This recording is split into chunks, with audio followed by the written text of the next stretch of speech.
नमस्कार दोस्तों, अगर आप भी भारत और इंग्लैंड के बीच खेली जा रही 5 मैचों की टेस्ट सीरीज के तीसरे टेस्ट महामुकाबले के तीसरे दिन का सबसे रोमांचक महामुकाबला देखने के बाद खुश हैं, तो हमारी इस वीडियो को एक लाइक करना नहीं भूलिए।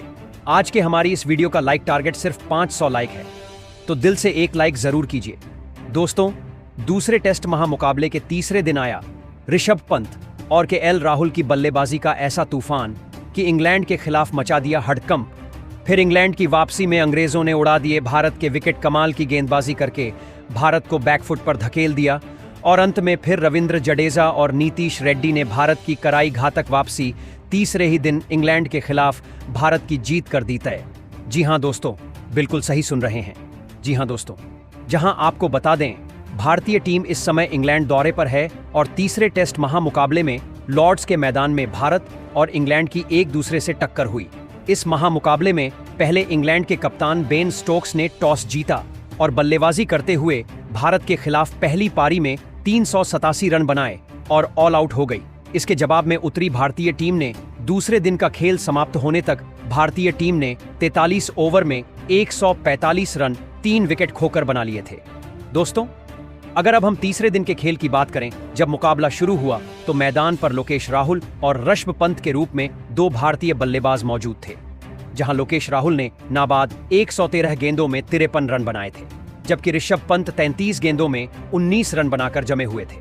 ऐसे में दिन का पहला एवं पारी का 44वां ओवर लेकर जब जोफ्रा आर्चर आते हैं, तो आज दिन की शुरुआत में ही ऋषभ पंत उनको बेहतरीन पहली गेंद पर फाइन लेग की ओर फ्लिक करके एक चौका लगा देते हैं और बेहतरीन अपनी बल्लेबाजी का शुरुआत करते हैं। इसी ओवर की चौथी गेंद पर जोफ्रा आर्चर को कदमों का इस्तेमाल करते हुए ऋषभ पंत डीप कवर्स की ओर हवा में शॉट खेलकर 4 रन के लिए गेंद को भेज देते हैं। इस ओवर में 9 रन के साथ टीम 154 रन 3 विकेट खोकर बना लेती है। दोस्तों, एक तरफ लोकेश राहुल बल्लेबाजी करके जमे हुए थे, तो ऋषभ पंत ने अब अपना घातक अंदाज दिखाना चालू कर दिया था। तो फिर इसके बाद इंग्लैंड की टीम संभली हुई गेंदबाजी करती है और 50 ओवर तक कोई भी बाउंड्री नहीं लगाई जाती है। हालांकि 51वें ओवर में जब क्रिस बॉक्स गेंदबाजी करने आते हैं, तो लोकेश राहुल उनको अंतिम गेंद पर पॉइंट की ओर पंच करके गेंद को सीमा रेखा से बाहर 4 रन के लिए भेज देते हैं और इसके साथ ही 51 ओवर में टीम 154 रन 3 विकेट खोकर बना लेती है।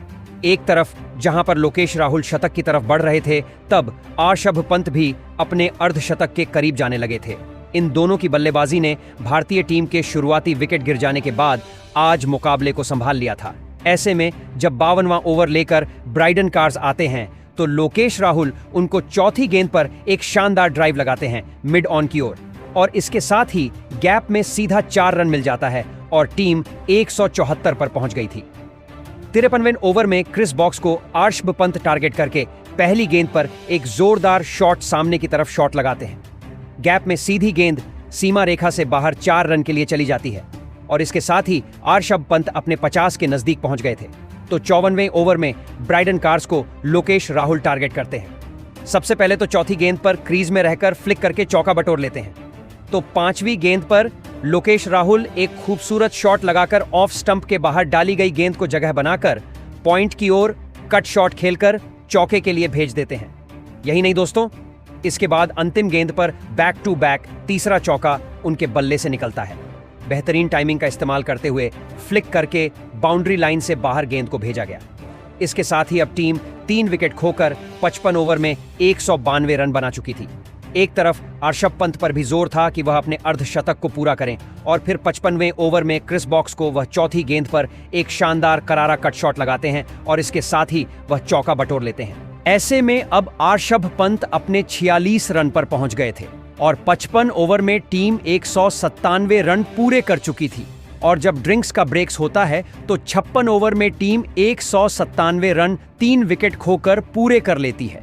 इसके बाद जब मुकाबला शुरू होता है, तो फिर 58वें ओवर में ब्राइडन कार्स को लोकेश राहुल चौथी गेंद पर क्रीज में रहकर कवर्स की ओर पंच करके एक चौका लगा देते हैं और टीम अपने 200 रन पूरे करके 3 विकेट खोकर 206 रन पूरे कर लेती है। यहां पर 3 विकेट खोकर भारतीय टीम ने जिस तरीके से आज वापसी की है, वह कमाल की रही। दोस्तों, यही नहीं, आज फिर 59वें ओवर में बेन स्टोक्स को अंतिम गेंद पर ऋषभ पंत एक करारा गगनचुंबी 6 फाइन लेग की तरफ पुल शॉट लगाते हैं और इसके साथ ही वह अपना टेस्ट करियर का 17वां अर्धशतक पूरा कर लेते हैं और 86 गेंदों में शानदार उन्होंने 55 रन पूरे कर लिए थे और टीम 59 ओवर में 215 रन 3 विकेट खोकर बना लेती है। आज भारतीय कप्तान शुभमन गिल भी भारतीय टीम के इन बल्लेबाजों की शानदार साझेदारी देखकर खुश थे। इन दोनों के बीच में देखते ही देखते 100 रन से ज्यादा की साझेदारी हो चुकी थी। 60वें ओवर में तो फिर ब्राइडन कार्स को लोकेश राहुल अंतिम गेंद पर पॉइंट की ओर पंच करके चौका लगा देते हैं। लग रहा था ये दोनों अपनी टीम को बहुत जल्दी बहुत आगे तक पहुंचाएंगे। 62वें ओवर में शोएब बशीर आते हैं। आर्शब पंत यहां से अपना बल्ला खोलना चालू कर देते हैं और उन्होंने पहली गेंद पर गगनचुंबी 6 आगे आकर सामने की ओर शॉट लगाकर लगा दिया था। दोस्तों, एक तरफ लोकेश राहुल अपना 90 रन के आगे पहुंच गए थे और बेन स्टोक्स को वह 63वें ओवर में दूसरी गेंद पर शानदार आगे पटकी गई गेंद पर स्क्वायर लेग की तरफ पुल शॉट लगाकर चौका लगा देते हैं। अब वह 95 पर पहुंच गए थे और टीम ने 240 रन 63 ओवर में 3 विकेट गंवाकर बना लिए थे। तो फिर 65वां ओवर लेकर जब बेन स्टोक्स आते हैं तो आर्शब पंत उनको पहली गेंद पर आखिरी समय में थर्ड मैन की तरफ गाइड करके एक चौका लगा देते हैं और टीम 65 ओवर में 3 विकेट खोकर 247 रन पूरे कर लेती है। दोस्तों, अब ऋषभ पंत अपनी तूफानी बल्लेबाजी करने लगे थे, मगर फिर 66वें ओवर में भारतीय टीम को एक बड़ा झटका लगता है और शोएब बशीर को 1 रन लेने के चक्कर में ऋषभ पंत रन आउट होकर पवेलियन चले जाते हैं और बेहतरीन 141 रनों की साझेदारी का अंत होता है और ऋषभ पंत आज 74 रन की एक विस्फोटक पारी खेलकर आउट हो गए थे और 248 पर भारतीय टीम को चौथा बड़ा झटका लगा था। इसके बाद लंच हो जाता है और टीम ने 248 रन 4 विकेट होकर बना लिए थे। बल्लेबाजी करने के लिए अब ऑलराउंडर रविंद्र जडेजा मैदान पर आ चुके थे और इसके बाद फिर पारी के 67वें ओवर में जोफ्रा आर्चर को एक सिंगल रन लेकर लोकेश राहुल अपने टेस्ट करियर का 10वां टेस्ट शतक पूरा कर लेते हैं और लॉर्ड्स में यह उनका बेहतरीन ऐतिहासिक शतक रहा।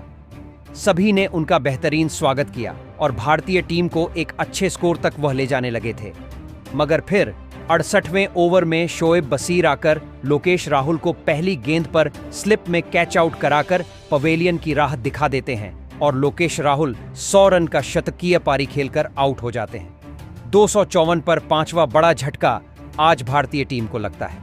अब जमे हुए 2 बड़े बैक टू बैक विकेट गिर जाने के बाद भारतीय टीम अब बैकफुट पर आ चुकी थी। तो फिर नीतीश कुमार रेड्डी इसके बाद बल्लेबाजी करने के लिए आते हैं।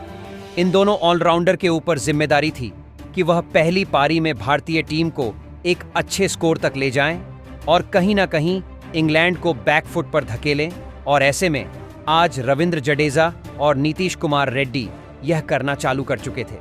इन दोनों ने संभली हुई बल्लेबाजी करके कमाल कर दिया था। 74वें ओवर में शोएब बशीर आते हैं तो चौथी गेंद पर रविंद्र जडेजा एक शानदार बैकफुट पर जाकर मिड विकेट की तरफ पुल शॉट लगाकर चौका लगा देते हैं और टीम 267 रन 5 विकेट खोकर पूरे कर लेती है। दोस्तों, 75वें ओवर में ब्राइडन कार्स को रविंद्र जडेजा ऑफ स्टंप की लाइन पर बाहर डाली गई गेंद को बैकफुट से डिफेंड करने के गए बल्ले का एज लेकर टीम चौके गेंद चौके के लिए चली जाती है। इन दोनों के ऊपर दारोमदार था कि अपनी टीम को अब लगातार विकेट गिर जाने के बाद कहीं ना कहीं पहली पारी में लीड को आगे बढ़ाएं और जब 78वें ओवर में शोएब बशीर आते हैं तो नीतीश कुमार रेड्डी उनको दूसरी गेंद पर लॉफ्ट करके मिड विकेट की तरफ एक चौका लगा देते हैं और टीम 286 रन 78 ओवर में 5 विकेट खोकर बना चुकी थी। भले ही आधी टीम पवेलियन लौट गई थी, मगर इसके बाद भारतीय टीम ने कमाल कर दिया था और फिर ड्रिंक्स ब्रेक होते होते टीम ने 5 विकेट खोकर 290 रन पूरे कर लिए थे। इसके बाद फिर 82 ओवर लेकर जब जोफ्रा आर्चर आते हैं तो रविंद्र जडेजा उनको पहली गेंद पर शानदार खूबसूरती से खलाइयों के सहारे फ्लिक करके एक चौका लगा देते हैं। टीम 295 पर पहुंच गई थी। तो फिर 83वें ओवर में ब्राइडल कार्स को नीतीश कुमार रेड्डी एक लेग की तरफ ग्लांस करके बाउंड्री लगा देते हैं। चौके के लिए गेंद चली जाती है और इसके साथ ही टीम अब 83वें ओवर में 299 पर पहुंच गई थी। इन दोनों ने देखते ही देखते अपनी टीम को 300 के पार पहुंचा दिया था। भारतीय टीम की इस बल्लेबाजी ने कहीं ना कहीं इंग्लैंड की गेंदबाजी को तीसरे दिन बैकफुट पर धकेलना चालू कर दिया था और इंग्लैंड के कोई भी गेंदबाज भारतीय टीम का विकेट नहीं निकाल पा रहे थे। जब 79 ओवर लेकर क्रिस बॉक्स आते हैं तो नीतीश कुमार रेड्डी दूसरी गेंद पर क्रीज में रहकर फ्लिक करके 4 रन के लिए गेंद को भेज देते हैं और टीम 79 ओवर में 311 रन बना लेती है। एक तरफ जहां भारतीय बल्लेबाजी भले ही फ्लॉप साबित हुई थी, मगर इसके बाद इन दोनों ने मिलकर अपनी टीम को आगे बढ़ाना चालू कर दिया था और अपनी टीम को पहली पारी में उनसे आगे ले जाने के लिए तैयारियां चालू कर दी। इसके बाद फिर चायकाल का समय होता है। 91वें ओवर की समाप्ति के बाद भारतीय टीम ने 5 विकेट खोकर 316 रन बना लिए थे। जब मुकाबला फिर से शुरू होता है तो पारी के 93वें ओवर में कप्तान बेन स्टोक्स आते हैं। नीतीश कुमार रेड्डी उनको तीसरी गेंद पर ऑफ स्टंप के बाहर डाली गई गेंद को कवर्स की तरफ प्रयास करते हैं, मगर बाहरी किनारा लेकर गेंद सीधी सीमा रेखा से बाहर चली जाती है। 94वें ओवर में जो रूट आते हैं तो रविंद्र जडेजा उनको पहली गेंद पर शानदार लेंथ में छोटी डाली गई गेंद को मिड विकेट की ओर चौके के लिए भेज देते हैं और इसके साथ ही टीम अब देखते ही देखते 326 रन पूरे कर लेती है।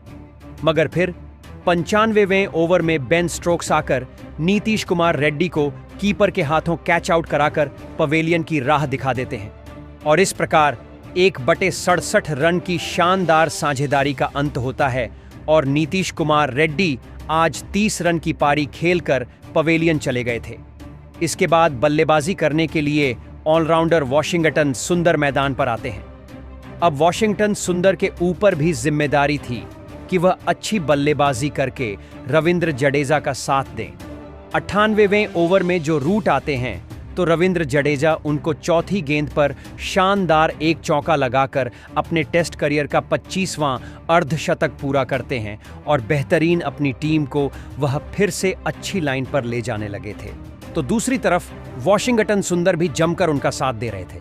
आज भले ही भारतीय टीम के विकेट गिर रहे थे, मगर दूसरी तरफ भारतीय बल्लेबाज लगातार अपनी रन गति को नहीं रोक रहे थे। 104 ओवर में जब आर्चर आते हैं तो रविंद्र जडेजा उनको 6वीं गेंद पर शानदार गगनचुंबी 6 लगा देते हैं। थर्ड अंपायर के बाद चेक करने के बाद गगनचुंबी 6 का सिग्नल दिया गया और टीम ने 104 ओवर में 348 रन 6 विकेट खोकर बना लिए थे। 105वें ओवर में बेन स्टोक्स आते हैं तो वॉशिंगटन सुंदर तीसरी गेंद पर गैप में गेंद को सीधी बैकफुट से चौके के लिए भेज देते हैं और इसके साथ ही टीम 350 रन पूरे करके 352 रन 6 विकेट खोकर बना लेती है। फिर 106 ओवर में जो रूट को रविंद्र जडेजा तीसरी गेंद पर लेंथ में छोड़ी डाली गई गेंद को जगह बनाकर पॉइंट की ओर कट शॉट खेलकर चौके के लिए भेज देते हैं। टीम 106 ओवर में 356 बना लेती है। इसके बाद 107 ओवर में ब्राइडन कार्स आते हैं तो रविंद्र जडेजा उनको दूसरी गेंद पर एक शानदार अंदरूनी किनारे के साथ चौका बटोर लेते हैं। फाइन लेग की तरफ चौका मिलता है तो फिर तीसरी गेंद पर ऑफ स्टंप के बाहर डाली गई गेंद को रोकने के प्रयास में बल्ले का बाहरी किनारा लेकर गेंद फिर से चौके के लिए चली गई। टीम ने 365 रन 6 विकेट खोकर बना लिए थे। तो फिर 108वें ओवर में वॉशिंगटन सुंदर जो रूट को अपना खतरनाक अंदाज दिखाते हैं, दूसरी गेंद पर डीप कवर्स की ओर शॉट लगाकर गगनचुंबी 6 हासिल कर लेते हैं। टीम 6 विकेट खोकर 371 रन पूरे कर चुकी थी और अब इंग्लैंड की दी हुई पहली पारी के लक्ष्य को बिल्कुल बेहद नजदीक पहुंच चुकी थी। मगर दूसरी तरफ अब भारतीय टीम के बल्लेबाजी को रोकना बेन स्टोक्स के लिए मुश्किल दिखाई देने लगा था। मगर फिर 114वें ओवर में क्रिस बॉक्स आते हैं। रविंद्र जडेजा को वह दूसरी गेंद पर जेमी स्मिथ के हाथों कैच आउट कराकर पवेलियन वापस भेज देते हैं और आज रविंद्र जडेजा 62 रन बनाकर पवेलियन चले गए। 376 पर 7वां बड़ा झटका भारत को लगता है। इसके बाद बल्लेबाजी करने के लिए आकाशदीप सिंह मैदान पर आते हैं तो 116वें ओवर में जोफ्रा आर्चर को पहली ही गेंद पर वह एक क्रीज में रहकर इंतजार करके फ्लिक करते हैं। स्क्वायर लेग की तरफ गगनचुंबी 6 हासिल कर लेते हैं और टीम 385 रन पूरे कर चुकी थी। अब पहली पारी की दी हुई लक्ष्य को बराबर करने के लिए सिर्फ 2 रन की जरूरत थी। मगर फिर 117वें ओवर में ब्राइडन कार्स आकर आकाशदीप सिंह को हैरी ब्रुक के हाथों कैच आउट करा देते हैं और 7 रन बनाकर आकाशदीप सिंह पवेलियन चले जाते हैं और 350 पर 8वां बड़ा झटका टीम को लगता है। इसके बाद बल्लेबाजी करने के लिए जसप्रीत बुमराह आते हैं, तो फिर पारी के 119वें ओवर में क्रिस बुक्स आकर जसप्रीत बुमराह को भी जेमी स्मिथ के हाथों कैच आउट करा देते हैं और जसप्रीत बुमराह आज बिना कोई खाता खोले पवेलियन चले गए थे और टीम ने 387 पर 9 विकेट खो दिए थे। इसके बाद अंतिम विकेट के रूप में वॉशिंगटन सुंदर का साथ देने के लिए मोहम्मद सिराज आते हैं, मगर वह भी बिना खाता खोले जोफ्रा आर्चर का 120वें ओवर में शिकार बनते हैं और कैच आउट होकर पवेलियन चले जाते हैं और 387 रन पर पहली पारी भारतीय टीम की ऑल आउट हो गई थी और इसके साथ ही पहली पारी में इंग्लैंड ने भी 387 रन बनाए थे, यानी कि भारतीय टीम ने सिर्फ बराबरी की थी। अभी किसी भी तरीके की बढ़त भारतीय टीम को नहीं मिल पाई थी। दोस्तों, ऐसे में दूसरी पारी में बढ़त बनाने के इरादे से इंग्लैंड की टीम अब मैदान पर उतरती है, जहां पर इंग्लैंड की तरफ से जैक क्राउली और बेन डकेट मैदान पर उतरते हैं और सिर्फ दिन का इस पारी का एक ही ओवर खेला जा चुका और पहले ओवर में जसप्रीत बुमराह के सामने जैक क्राउली ने 2 रन लिए थे और इसके साथ ही जब तीसरे दिन का खेल समाप्त हुआ तो भारतीय टीम ने 387 रन पर ऑल आउट हो गई, जबकि इंग्लैंड 357 रन पर ऑल आउट हो गई ने दूसरी पारी में 2 रन बना लिए हैं और विकेट नहीं गिरा है। इस महामुकाबले में भारतीय टीम के लगातार विकेट गिरते जा रहे थे, मगर केएल राहुल, ऋषभ पंत और उसके बाद फिर रविंद्र जडेजा ने पारी को संभाला है। तीसरे दिन के खेल में इस मुकाबले के सबसे बड़े हीरो साबित हुए भारतीय ओपनर बल्लेबाज के एल राहुल, जिन्होंने शतक लगाया, जबकि रविंद्र जडेजा ने भी 72 रन की पारी खेली, जबकि 74 रन आज ऋषभ पंत ने बनाए। ऐसे में केएल राहुल के शतक, रविंद्र जडेजा और ऋषभ पंत की बल्लेबाजी को आप 10 में से कितने अंक देंगे? कमेंट में जरूर बताएं। नए हैं, सब्सक्राइब करें।